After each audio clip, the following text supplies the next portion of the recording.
I'm really very, very caught up with this whole idea of a famine in Gaza. And I speak now as a journalist, a 3-time Emmy-winning journalist, a journalist, filmmaker who actually has made films, like Refugees in Sudan, for the United Nations. I've seen famine. I've been close up to famine. I've been in refugee camps where people by the thousands are starving.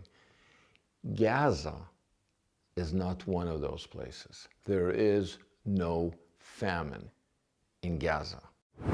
Simcha's sessions, out-of-the-box insights into history, religion, and politics.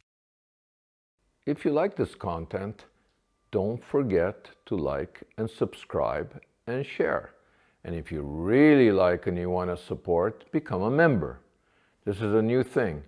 And then we can continue bringing you out-of-the-box ideas that you don't get in mainstream media. The latest corruption of language in the Middle East conflict is the word famine. It breaks me up to hear how there's a famine in Gaza. So let me tell you something.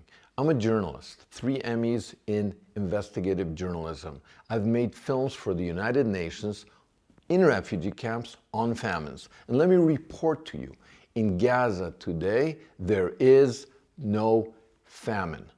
It's a total manipulation. Is there hunger? Of course there is. In any war, there's hunger. Is there suffering? Of course there is. In any war, there is suffering.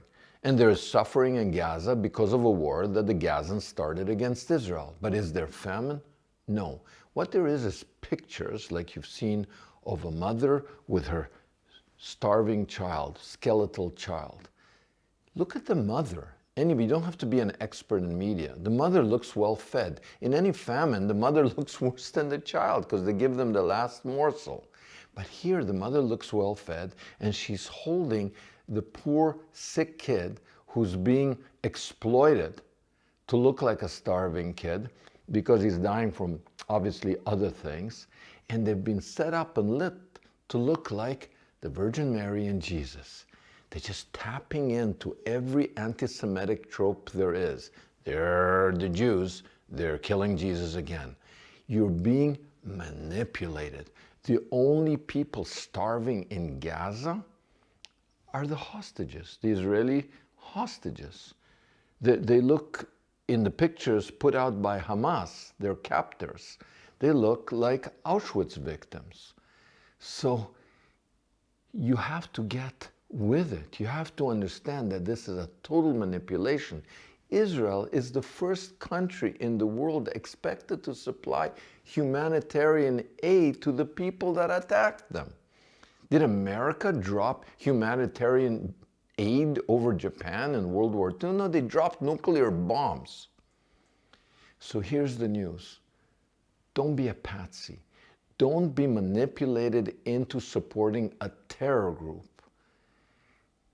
You have been played. So if you like what you just heard and you want us to continue, don't forget to subscribe, to like, to share, to become, can you imagine, a member.